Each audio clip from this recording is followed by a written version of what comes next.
you looking for an affordable place to live that's just outside of Porto? Well, look no further because Gondomar might just be the right place for you. I'm Kalie with Expats Everywhere, and this is Gondomar. Gondomar is considered to be a municipality in northern Portugal. Within this municipality are about 12 cities or towns, including the city of Gondomar itself. One of these cities is Rio Tinto, which we already made a video about, so if you're interested in comparing Rio Tinto to Gondomar, we'll have that video linked in the description. One of the biggest differences is in the population size. Rio Tinto has a population of just under 50,000 people, while the city of Gondomar itself only has around 30,000 people. Here's the area where the Gondomar Club is, and actually it's been around for over 100 years, which is really cool. Gondomar, which is only about a 20-minute drive away from Porto, is known for its jewelry. It even has been considered to be the heart of Portugal's goldsmithing industry. This industry has flourished since pre-Roman times. Okay, here's a fun fact. The name Gondomar is attributed to the Visigothic king Gondomaru, who reigned over the Visigothic kingdom from 610 to 612, but it was only officially recognized in 1193. All right, let's chat public transportation. You do have to rely heavily on buses, as there's only one metro line that comes to Gondomar. But it's not actually in Gondomar where we're visiting today, but it's in Fanzeres. Fanzeres is a smaller town or village actually that's in the Gondomar municipality. According to the mayor of Gondomar, though, by 2029 or 2030, there will be a new metro line that goes to Gondomar starting at the stadium, Stadio do Dragão, and will include about 8 metro stops. Getting from Gondomar to the Porto airport, which is the nearest airport, isn't very convenient by metro. While driving takes only 15 to 20 minutes, depending on traffic, public transportation takes much longer. If you don't drive, Uber or Bolt would be better options. There are clinics around Gondomar, but you'll probably want to head into Porto for the bigger public and private hospitals that are available there. I know it doesn't look like it, but behind me is actually the public hospital. So they do have a hospital here, but it might be better to go into Porto if you need a specialist or want to go to a bigger hospital. It's not too hard to get to those by public transportation or by car. As far as things to do here, there's actually not a lot unless you're interested in visiting chapels and churches, which Gondomar has plenty of. But Porto is close enough and offers more to do in terms of activities and events for those that are interested. For eating options, you'll find a good amount of restaurants that offer typical Portuguese food at a reasonable price. There are also some other types of cuisines available, along with plenty of fast food restaurants. Now, depending on the location, size, and district, you can find a T2 for anywhere between 800 and 1,200 euros per month. And because Gondomar is located on the Douro River, you can find some really nice T2 apartments with a beautiful view for no more than around 1,500 euros. As for the daily costs, prices are pretty similar to those of Rio Tinto. So in a grocery store, a liter of milk costs around €1, a dozen of eggs will be just under €3, and a kilogram of apples is slightly less than €2. We're at Pingo Doce, a grocery store, and the facade is made out of cork. How cool is that? All right, let's talk about weather. Gondomar experiences warm, dry, and mostly clear summers, while winters are cold, wet, and partially cloudy. Throughout the year, temperatures generally range from 42 Fahrenheit to 77 Fahrenheit, rarely dropping below 33 or exceeding 88. Gondomar is definitely a nice town, suburb, but would Josh and I leave the bustling city of Porto to move here? All right, so let's chat a bit about our impressions of Gondomar, especially when comparing it to Rio Tinto, which is in the same, like we said, municipality. What were your first impressions as we kind of walked around and really started to wrap our brain around, could we live here? I think it's actually much nicer than Rio Tinto, and we can get the comparison in a second, but I was surprised. I think I went in thinking it was going to be a little more similar to Rio Tinto, and it's not. It's very different. I also was like, it's not very connected well, you know, because you've got the one metro line which goes to the northern part of the municipality, but the actual city is not connected too well. You have to go by bus as opposed to metro. So once that's updated and once there's a metro line through there, it'll be better. So I think that I went in with the idea that it was going to be very small and not much going on because of that, but that wasn't the case. Okay, I think for me, some of the impressions I have, at least comparing the two between Rio Tinto and Gondomar, is that with Rio Tinto, you have maybe just two things that make it Rio Tinto. One would be the church there, which is, let's say, iconic, if we can. And then the other thing would be the Park and Cent shopping, so the large shopping mall.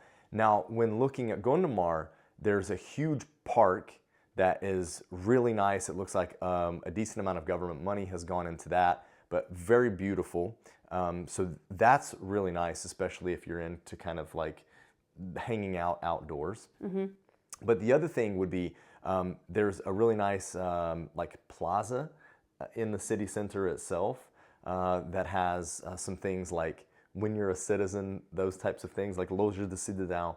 So that little area is nice as well. And then there's, you know, a couple sculptures and whatnot. And then of course there's churches that you can visit too. Maybe they don't have like an icon, it's not as iconic looking as the one in Rio Tinto, but also still nice if you're into that sort of thing. But in terms of like scale and what they both offer, maybe Gondomar edges Rio Tinto in that regard, but just barely, unless you're into shopping and you want that kind of like mall feel. Yeah. I don't know. I mean, and also connectivity as well. If you wanted to have the metro be a little more convenient for you for Porto, if that's what you wanted to get into Porto a little easier, Rio Tinto might be better. But Gondomar, I think, was manicured really well. Like it felt kind of clean, and like the city is doing well with like having like the park, and it like the upkeep looked really nice. One thing also that I noticed is it seemed pretty hilly. I think it's set up kind of high, which is kind of cool because they're by the municipality, like the town hall. There's an opening and you can actually see the stadium. So it's you're a really kind of cool view. Yeah, you're set up high and you can see all the way to the stadium, which isn't actually that far. So that's kind of cool. But I did notice there were some hills, not too crazy, but some hills that you would have to navigate walking around if you were going to walk. But I did like the idea that you felt like it felt clean, you know, and it didn't feel too busy, too crazy. Yeah. You know, it surprises me that the population difference is what it is, where Rio Tinto is about double what Gondomar is, because it didn't feel like that. Right. Like walking around Gondomar, it felt like we were passing more pedestrians versus walking around in Rio Tinto. I know this isn't like a Rio Tinto versus Gondomar, although it feels like it's turning into that. But it's just to draw a comparison between the two small cities or towns, let's call them cities, that are in a same geographical proximity to give you an indication of like what can be found in both of them. What I did find in terms of like walking by people is people didn't look at us, even though I've got like the camera in tow, people didn't really look at us as tourists. Like it felt normal. Because why would tourists be there? I mean, it's more just a livable place. I think it's probably a little more affordable than being in Porto. So it gives you a bit more, not of a suburb feel, but like a bit more outside of a city feel, but still some of the city type amenities that you could have. Yeah. I also did notice, I think there's like a big secondary or high school there. So there were a lot of young people around, which is probably why there seemed to be a lot of, there seemed to be a lot of fast food restaurants. I don't know. I had noticed that. So the buzz felt kind of lively, I think, because of that. At the park that we were at, they were out, you know, hanging out, joking around, you know. So I think that. Well, yeah, it felt like there was a defined downtown. I didn't mean to cut you off there, but it just felt like there was a defined downtown versus Rio Tinto. It like felt very fragmented there. Yeah. It felt like a odd suburb. It did not feel like there was a strict downtown, although there is. It's not much. But with Gondomar, you felt it. Right, and I mean there is the Gondomar municipality that we've talked about, which is quite big, and it has a couple different towns within it. So this is more like if you're in Gondomar, the actual city. But if you're looking for something and you want a car, that would be the other thing. If you want a car, this area or somewhere within the municipality could work for you because it is close to Porto. So you have the amenities of Porto, but if you have a car, it's easier to get around and still have a little bit of the quieter, more suburb type feel. Yeah, your main connection by bus, which is your best shot to get into the city center of Porto, in my opinion. It's kind of the less fussy way to get to and from the two is okay, but like Porto's bus system is notoriously delinquent, and it's not on time. I don't like it. I much prefer the metro, but in terms of like directness, I think the bus is much better. Super affordable, you know, monthly passes are very affordable. If you want all zones, it's €40 a month currently, so that's great. And the town itself has its own buses as well that go around. So it seems like it would be easy to get around to different places, but you do have to rely on the bus. You never know with like traffic or just not showing up. Yeah, I think it would definitely be a car place. Although you could certainly have kind of that city feel where you don't have a car and everything is within like a 15-minute walking radius. Your grocery stores, your restaurants, your cafes, your maybe smaller shopping trips could be done all in kind of a 15-minute radius. So that's interesting. We did actually pop into a restaurant that's like, let's say, a lunch spot where we got a menu today. Food was very good, and one thing I want to say about that is, like, they knew we weren't locals, but like, just because Portuguese wasn't our first language or isn't our first language, we still got treated really well. The kindness was great.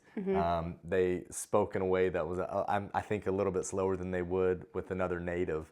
And it was much easier I think it would be much easier to learn Portuguese versus living in a place like Lisbon or Porto or down in Algarve where just English is so like forward. Yeah, you'll be forced a little more to use it, but the people seem so kind, so I think that it would be easy to practice and they would be patient with you as you practiced. Yeah, I think so. Yeah, that was a cool place. And the food was good and the prices were good. Yeah. I mean, obviously with housing, it will depend on what's available at the time if you're looking to rent, because sometimes places like this just don't have many rental properties because so many more people live there and they've lived in their homes for quite a while. So there's not as many rental properties. So that could be a little tricky, but pricing is not terrible for renting. Yeah, I was gonna say, I think that's what's forced like the upper end being $1,500 for like sea view. I think you have low inventory plus it has a view, so therefore the price is high. Like you wouldn't have very many regular Portuguese people who would want to pay that price in Gondomar. Yeah, for a river view, Porto. for the water view. Yeah. So they wouldn't want to, but I think you might find a place to buy a little easier there, so rather than renting. But it kind of just depends on when you catch it. Yeah, and there's new construction that's happening. I mean, this is kind of across the country. There's a lot of new construction going on, but again, inventory is very low, especially quality construction is low. It's being built up now, but their housing stock's a good 20, 30 years behind in terms of where it should be for the numbers of people that live here. So I think we're at that time where I need to ask you, would you expat that? So would you want to live in Gondomar for, some period of time, short, medium term, not long term? For me, in the stage of life we're in right now, I would say no. But I think that it could be easier. Why? Just because I like a bigger city right now, but if I wanted it to be a little slower, and maybe I think once that metro line actually goes through there, that'll be a lot nicer, just being connected a little better, faster to get into Porto. But I think I like the bigger city feel, and it's just a little too small for me. So for right now, I think I could at some point, but for right now, I would say no. You? I'm gonna say no. I think you hit on a few things where we're very similar on, but the other thing I want to extend there is if I'm going to live outside of a city like Porto, then I think I would gravitate towards like being like right by a beach. So a place like Matosinhos? Matosinhos would be great, although that's very close to Porto.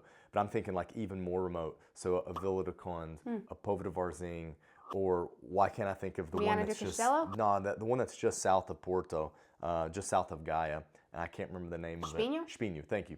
Espinho. So like those three, I would gravitate more towards because they all present the same issues as Gondomar, which is less amenities, less going on, smaller, so could be like more claustrophobic. But you've got the sea view.